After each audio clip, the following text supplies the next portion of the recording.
I'm not the kind of person who usually posts in forums like this, but something happened to me in September of last year that I still can't explain. My name is Claire Jensen, I'm 35, and I work as a high school counselor in Boulder, Colorado. My life back then was a mix of emotional exhaustion and carefully curated professionalism, smiling through student breakdowns while barely surviving my own. I'd finalized my divorce just 3 months earlier after a 6-year marriage that had been slowly decomposing for half that time. When my best friend Cassidy suggested a weekend camping trip to clear my head, I said yes faster than I could regret it. Cassidy had picked a trail off the beaten path in the San Isabel National Forest, not far from Buena Vista. It was called Bell Hollow Ridge, some faded trail on a topo map, barely a whisper online. Exactly what we wanted. No crowds, no noise, no cell service. She brought her brother Derek along for extra safety, she said, though I suspected it was more about not trusting just the two of us in the woods alone. Derek was the type of guy who always smelled faintly of cedar and coffee and seemed to know more about bear scat than any human should. We arrived on a cool Friday morning in Cassidy's dusty Subaru, packs full, ready for solitude. At first, everything was peaceful. We hiked in about 4 miles before setting up camp near a small creek surrounded by dense pine and trembling aspens. The forest was that kind of quiet that almost feels like pressure on your ears. We set up our tents, got a fire going, and Derek showed me how to string a bear bag like a wilderness pro. That first night, we made freeze-dried chili and passed around a flask of whiskey while the fire crackled low. Cassidy told a dumb ghost story about a lost hiker that got us laughing hard enough to forget why we needed the escape in the first place. But the weirdness started early the next morning. When I woke up, my phone was dead. Not out of battery, just dead, black screen, unresponsive. Cassidy's phone too. Derek's GPS unit wouldn't lock onto satellites, which he claimed had never happened before. Then we noticed something worse. Our breakfast packs were ruined. The sealed oatmeal bags we'd prepped had burst open, contents soggy and moldy, as if they'd been sitting in a swamp for weeks. Derek swore they were fine last night. None of us could explain it. And then there were the trees. That morning, Cassidy pointed out that several of the aspens near our tents had thin vertical gashes in their bark, almost like tally marks or scratches, dozens of them. None of us remembered seeing them when we set up camp. We tried to brush it off. I mean, we were in the woods, scratches on trees, maybe animals, maybe something else. But Derek kept pacing that morning, his brows furrowed deeper than usual. He finally admitted he didn't recognize the area anymore, despite studying the topography in advance. The trail we came in on, gone, literally gone. We even backtracked a bit to where it should have curved left around a rock outcrop, but it just ended abruptly in undergrowth. No footprints, no markers. It was like the forest had restructured itself overnight. Cassidy joked nervously that we were in some Blair Witch bullshit, but nobody laughed this time. Later that day, around mid-afternoon, an old man showed up, just walked into our camp like it was the most normal thing in the world. His clothes were a mix of worn flannel and canvas, like someone who hadn't left the forest in decades. He introduced himself as Grady and said he lived in a hunting cabin up the ridge. His presence immediately unsettled me. He didn't blink much. His eyes were watery and pale gray, but sharp, like he was always watching more than what was in front of him. When Derek asked him how he found us, he replied, "Heard your silence. It echoes out here." Grady crouched by the fire pit, running his hands through the ashes like he was checking something. Then, unprompted, he asked if we'd seen the mine shafts. None of us had. That's when his tone shifted. He got real serious, real fast. Said the area used to be part of a mining operation that went bankrupt in the late 70s after several workers went missing inside the tunnels. No collapses, no gas leaks, just gone. Disappeared without a sound. The company pulled out, left the shafts unsealed. "If you're camped above them," he muttered, brushing ash off his fingers, "you might want to think twice about staying another night. Things don't rest easy where they ain't been buried proper." After he left, we sat in silence for a while. Cassidy was pale and wouldn't stop fiddling with the zipper on her jacket. Derek, for the first time all trip, didn't have a solution. We debated packing up right then, but the sun was already low, and none of us trusted ourselves to find the car before dark. We decided to stay one more night, just to be safe. At least, that's what we told ourselves. But that evening, as the fire burned low and the forest closed in around us, I couldn't stop thinking about those scratches. I walked over to one of the aspens near my tent. In the dim light of my headlamp, I realized something I hadn't seen before. The gashes weren't random. They formed a shape, a crude outline of a person, and beneath it, etched deep into the bark, was today's date. I didn't tell the others about the carving. I don't know why. Maybe I was scared they'd think I did it. Or maybe I just couldn't find the right words to describe the dread that settled in my gut the moment I saw it. We went to bed early, all trays of us in separate tents, the fire reduced to faint, glowing embers. I lay in my sleeping bag, listening to every sound. Branches creaking, something rustling just beyond the light's edge, the rhythmic tap of what I thought was a pine cone hitting my tent every few minutes. At some point, I must have fallen asleep, but it didn't last long. I woke up, gasping, not from a nightmare, but from the silence, an unnatural silence, not even wind. No insects, no owls, nothing. My tent was cold as hell, even though it had been a mild night. I peeked outside and saw that our fire had been relit, not just smoldering, burning, and standing beside it, facing the flames, was someone, or something. The figure was thin, a little too tall, and completely still. No movement, no sound. I couldn't see a face, just a silhouette framed by the light. I froze. My breath stayed caught in my throat until the figure tilted its head slowly, as if it knew I was watching. I ducked back inside my tent and didn't move. I don't know how much time passed. I heard footsteps, light, like someone barefoot, circling my tent once, twice. Then they stopped right at the entrance. I swear I could hear breathing. I stayed frozen, paralyzed, gripping the multi-tool in my hand like it was going to save me. Then, slowly, the zipper on my tent tugged down an inch, just 1 inch. Then it stopped. I didn't sleep the rest of the night. I don't think I even blinked. When morning came, Cassidy was already packing up, her face blank like she hadn't slept at all. Derek hadn't either. He said something had been walking around his tent too, but when he tried to look out, there was nothing there. We didn't talk much. We just tore everything down and left. Fast. The trail was back. I don't know how, but it was. We followed it in dead silence all the way to the car. The moment I had cell signal. Again, I checked my phone, still dead. Same with Cassidy's. Derek's GPS unit fully functional again. A week later, I got a letter. No return address. Just a small yellow envelope in my mailbox. Inside was a photo, grainy, black and white, like from an old trail cam. It showed the three of us sitting by the fire that first night, but none of us remembered taking it. And behind us, just barely visible near the edge of the trees, was a tall, thin figure. Still, watching. I burned the photo. I've never been back to San Isabel, and I never will. I don't know what we camped on. I just know some things don't want to be disturbed, and they remember when you do. Story Arrow 2. My name's Alan Reese. I'm 37, and this happened just over a year ago, in early October. At the time, I was doing everything I could to fix my marriage. After 10 years together, Rachel and I had hit that quiet, heavy wall that couples don't talk about until it's too late. We weren't fighting, we just weren't anything. She barely looked up from her laptop at dinner, and I had started sleeping on the couch more often than in our bed. So, when I surprised her with a weekend camping trip in Staunton State Park, just the two of us, no phones, no emails, no distractions, I think we both hoped it would be the reboot we needed. We got there on a Friday afternoon, right before sunset. The trail was mostly empty, off-season for tourists. Our spot was tucked in a grove of ponderosa pines, maybe half a mile off one of the lesser-used loops.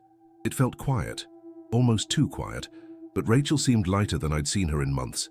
She even laughed when we struggled with the tent poles. We cooked dinner on our little camp stove, shared a thermos of spiked cider, and talked like we used to. That first night I went to sleep thinking maybe we were finally turning a corner. The weird stuff didn't start until the second night. Around 2 a.m., I woke up needing to pee. I unzipped the tent and stepped outside into pitch. Darkness, not a star in the sky. The woods were dead silent, like someone had hit mute on the entire forest. No wind, no bugs, no rustling leaves. And then I heard it. Footsteps. Not animal-like, not the crunch of a deer or squirrel. Human. Slow. Measured. I stood frozen, trying to pinpoint the direction. But they stopped as suddenly as they started. When I got back inside the tent, Rachel was sitting up, eyes wide. "Did you hear that?" she whispered. We didn't sleep much after that, and things got worse in the morning. When we stepped out of the tent, we saw that someone or something had gone through our stuff. Not torn apart like a bear, neatly opened. Our cooler was unzipped, the lid of the cookware bin removed, and one of Rachel's hiking boots had been moved 5 feet away, placed upright on a rock like someone was displaying it. The strangest part? There was a small tin box sitting in front of our tent door, round, about the size of a mint container. Neither of us had brought it. Inside was a folded piece of paper with a single sentence written in pencil. You fit better apart. I don't know what hit me harder in that moment, the fact that someone had clearly been that close to us while we were asleep, or the sentence itself. It didn't sound like a threat. It felt personal, like whoever wrote it knew us. Rachel stared at it for a long time, not saying a word, then just folded it back up and handed it to me without a reaction. I tried to joke, said maybe it was just some weird prank by teenage hikers. She didn't smile. We need to leave, she said flat, but I convinced her to stay one more night. I didn't want to admit it, but I felt like leaving would mean something watching. That day we stayed close to the site. No hikes, no exploring. Just sitting near the fire pit, both of us pretending to read, to rest, to be fine. But there was this weight in the air. The wind felt wrong. The trees, even in stillness, creaked too often. Every time I looked, over my shoulder, I swore I'd just missed something moving behind a tree. Around late afternoon, Rachel pointed out something I hadn't noticed before.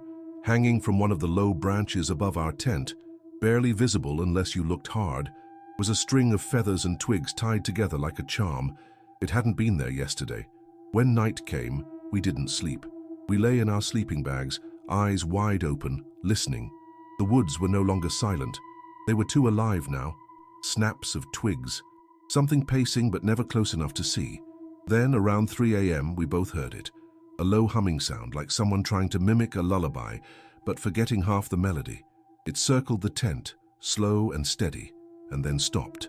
I reached for my flashlight, but Rachel grabbed my wrist. Don't open it, she mouthed. That's when the zipper started moving. Slow, like fingers dragging down a jacket, inch by inch. I don't know how long we lay there, holding our breath, staring at the barely opened flap. Eventually the humming stopped. The zipper closed itself back upward. The fire we'd left dying in the pit outside sparked once, twice, and then went completely out. We didn't speak. We just lay there, too scared to move. At first light, we packed everything without breakfast, without even folding the tent properly. We just shoved everything into our bags and started down the trail. But something had changed on the way out. The path we'd come in on, it wasn't the same. Fallen. Trees that hadn't been there before. Forks where there shouldn't be forks.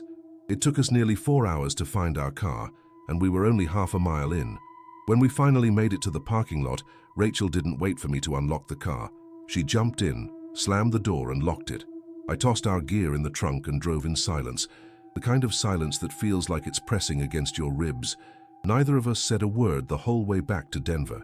We didn't even talk about what had happened that night, but something between us had changed, not fixed, not healed.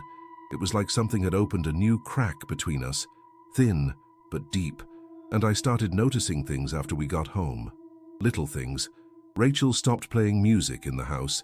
She started sleeping with the light on, and once when I came out of the shower, I caught her staring out the window like she was waiting for something. 3 nights later, I woke up around 3 a.m. and went to the kitchen for a glass of water. That's when I saw it. The same tin box, sitting in the center of our kitchen table. Same round shape, same dull metallic sheen. I knew it was the one from the forest because I had tossed the original one into a creek on our way out. I opened it with shaking hands. Inside was another note, same handwriting, same paper, folded the same way. It read, "You should have left alone." My stomach dropped. I didn't sleep that night. Neither did Rachel. The next morning, Rachel was gone. Not like left for work gone. Gone. Her phone was on the charger. Her shoes were still by the door. The bed was still warm, but she never came back. I called her parents, her friends, the cops, filed a missing person report. Nothing. No sign of her. The last ping from her phone was from our house at 4:17 a.m. The cops asked about our recent trip, and I told them we'd been camping in Staunton. That was it. I didn't mention the box, or the voice, or the zipper, because how do you explain something like that? It's been almost a year now. I still live in the same house. I still keep the lights on at night, and sometimes I still hear that humming, soft, like someone trying to remember a tune they never quite learned. A few weeks ago, I found another note, taped to the back of my bathroom mirror. Same handwriting, just one line, "You're next." I haven't told anyone about this, not even the detective who still checks in every couple of months. I just needed to get it out, somewhere, anywhere. So yeah, maybe this post is for me more than anyone else. But if you ever go camping in Staunton and you hear footsteps around your tent, don't open the zipper. Story 3. I'm not really the type to post about stuff like this, but I don't know where else to put it. My name's Naomi Wells, I'm 32, and this happened in late May of last year. At the time, I was freshly divorced, trying to piece my life back together one step at a time. I'd been living in Denver for 6 years, working freelance as a nature photographer, and I thought that maybe a solo trip into the wilderness would help reset my brain. Just me, my dog Rue, and the camera. The Goose Creek Trail seemed perfect, remote, quiet, and rich with wildlife. I left on a Monday morning just before sunrise. Rue, my German Shepherd mix, practically bounced into the back of my SUV. The trailhead was about 2.5 hours southwest, and by the time we parked, I already felt lighter, like the city had melted off my skin. I'd mapped out a 4-day loop, nothing crazy, with a nice spot I'd camped at years ago nestled between some boulders and a stream. The first 2 days were bliss. The trail was clear, the weather held, and Rue stayed close, occasionally darting after squirrels, but always circling back. I filled half a memory card with shots of wildflowers and deer. It was the first time in months I felt still. But on the morning of the 3rd day, Rue was gone. Just gone. No tracks. No sound. I'd clipped her leash to a tree while I boiled water for breakfast, something I'd done dozens of times before. But when I turned around, the leash was there and she wasn't. No signs of a struggle. Just a silence that felt too heavy, like the forest was holding its breath. I called for her for almost an hour, searched in every direction, even went back along the trail we came in on. Nothing. No barking, no rustling, just emptiness. That's when I saw the chimney. It was maybe half a mile uphill, partially hidden behind some mossy rock formations. It looked like it belonged to a structure long gone, but as I got closer, I saw the outline of a whole cabin, just tucked between trees in a way that made it almost disappear into the woods. My instincts were screaming at me to turn back, but I thought, what if Rue went in there? The front door was slightly ajar. There were no tire tracks, no sign of life, but a thin trail of smoke curled out from the chimney like someone had been inside just moments ago. So I pushed the door open and stepped inside. The inside of the cabin was dim, lit only by the dying glow of embers in a stone fireplace. It was one open room, dusty, quiet, and cold. Furniture was sparse, a wooden table, 2 mismatched chairs, and a small cot pushed against the far wall. But what really got me were the walls. Every inch was covered in newspaper, clippings, yellowed and curling, plastered layer upon layer like insulation. Most were about missing persons, hikers, campers, even a search and rescue team that had vanished somewhere between Deckers and Goose Creek. One article dated back to 1982, others were more recent. Too recent. One name caught my eye. It was underlined, Hannah Layton, 31, disappeared May 2021. She had the same camera I use, same age, same trail. I backed away slowly, bumping into a small shelf near the door. That's when I noticed the photos. Dozens of Polaroids, some taped to the wall, others stacked neatly in a rusted tin. Most were blurry, taken from a distance, of people. Some were just shadows in the trees, others were clearer. A couple sitting by a tent, a man walking alone with a red backpack, a woman crouching to tie her boot. All of them looked unaware they were being watched. I shuffled through them with trembling fingers, and then I found one that stopped my heart cold. It was a photo of me. From the previous morning, I was crouched beside Rue, checking the water filter, completely unaware. Someone had taken this from the trees. Behind me. I dropped the photo and stumbled outside, heart pounding so hard it made my ears ring. The forest looked different now, shadows deeper, the air colder. I started calling for Rue again, louder this time, my voice cracking, and that's when I saw her. standing at the edge of the clearing. She didn't bark or run to me, she just stood there still, head tilted slightly to the side. Her fur was wet and matted like she'd rolled in mud or something worse, and around her neck was a thin piece of twine tied like a loose collar. Hanging from it was a small object, a tooth, human-sized. I didn't approach her. Something in my gut told me not to. She just turned and walked slowly back into the woods. No urgency, like she expected me to follow. But I didn't. I grabbed my gear and bolted, ran harder than I ever have in my life. I don't even remember how I found the trail again. I just ran until my legs gave out, and then I walked until I could see the roof of my car through the trees. I didn't stop once, didn't look back. When I got back to my car, I locked the doors before I even sat down. My hands were shaking so hard, I dropped the keys twice trying to start the engine. I drove straight to the nearest gas station in Bailey, parked under the fluorescent lights, and just sat there for nearly an hour trying to calm my breathing. I didn't know what to do. I didn't even have a rational explanation for what happened. I thought about calling someone. Animal control, the forest. Service, anyone, but what was I going to say? My dog disappeared and came back wearing a human tooth. I knew how that would sound. That night I checked into a motel on the edge of town. I didn't go home. I didn't want to be alone in my apartment with whatever the hell I had just walked away from, still fresh in my head. I barely slept. Every time I closed my eyes, I saw Rue's eyes staring back at me. Blank. Off. The next morning, I went out to check the car, just needing some normalcy. That's when I saw it, tied to the rear wiper with the same kind of twine, a feather, and hanging next to it, a Polaroid, another photo of me, from that morning, in the motel parking lot, taken through the window, me asleep in the car seat, head tilted back. There was no one else staying there that night. I drove back to Denver in a fog. For the next few weeks, I kept checking the corners of every room, watching my dog like a hawk. But Rue was never found. I left missing posters in every ranger station and vet clinic between Bailey and Deckers. Nothing. It's like she vanished into thin air. Some nights I still wake up thinking I hear her scratching at the door, but when I look, there's only silence. The kind of silence that feels like it's waiting. I haven't gone camping since. I sold my hiking gear, my tent, even my camera.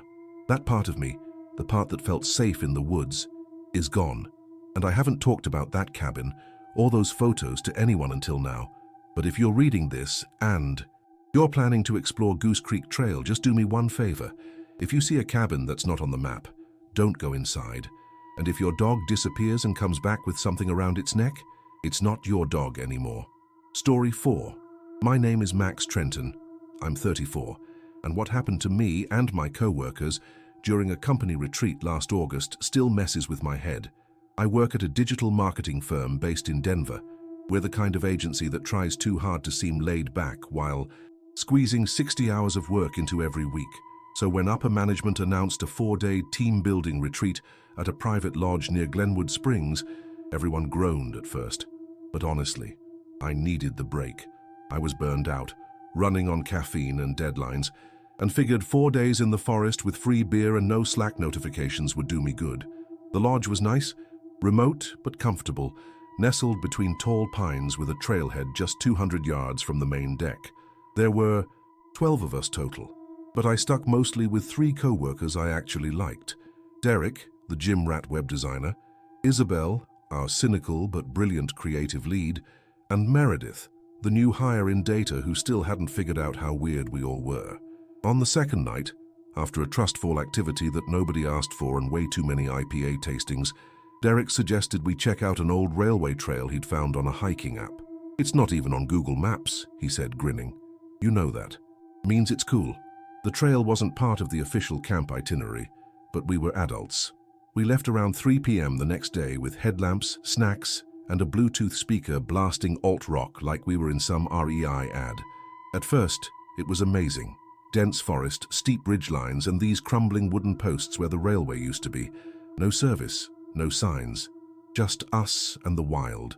About an hour in, the trail dipped into a shallow valley and everything got quieter. The forest felt heavier. The air was still thick, like the trees were holding their breath. Isabel joked that it smelled like wet copper and old meat. I laughed, but I noticed it too. Meredith kept checking over her shoulder. I don't like this, she said quietly. It feels off. We were about to turn back when Derek wandered ahead to check out what he thought was the opening to a cave or an old mine shaft, just a dark gap in the side of the hill. 5 minutes, he said. Don't be boring. He disappeared into the brush. We waited. 5 minutes turned into 10, then 20. He didn't answer when we yelled. No signal, no GPS, nothing. I was about to head in after him when we finally saw movement. He walked out of the trees, calm, silent, like he'd just finished a casual stroll. No apology, no explanation, just this weird half smile and a distant look in his eyes. Sorry, he said. I got turned around.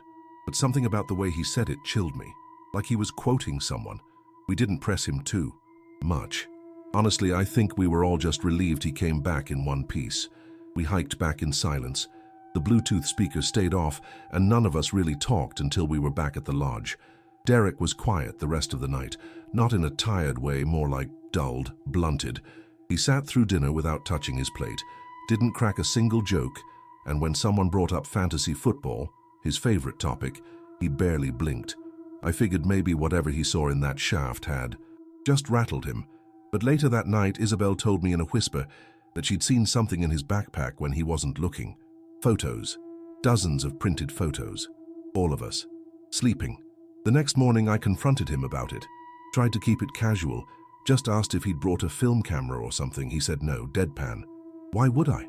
I mentioned the photos Isabel saw. He just stared at me and said, "You must be dreaming, Max." I laughed it off in front of him, but something about how he said it, the exact tone, made my chest tighten. I had told no one else, but those were the exact words I'd used in a dream I had the night before. A dream where I'd woken up in the forest, alone, and someone was standing over me whispering those same words. By that afternoon, Meredith was asking if we could leave early. "There's something wrong with Derek," she said. "It's not him." I didn't know how to answer. I wanted to believe it was just stress, or maybe something he ate, but she was. Right? His voice was a little different, flatter, missing that sarcasm he always had.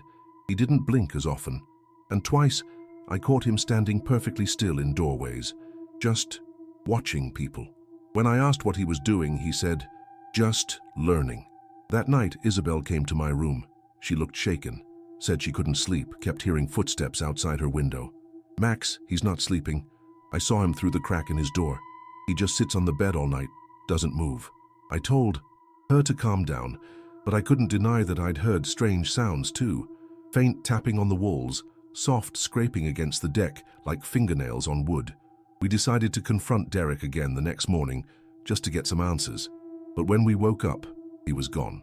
We searched the lodge, the surrounding woods, even walked back toward the start of that off-trail route. But there was no sign of him. No tracks, no note, nothing missing from his things.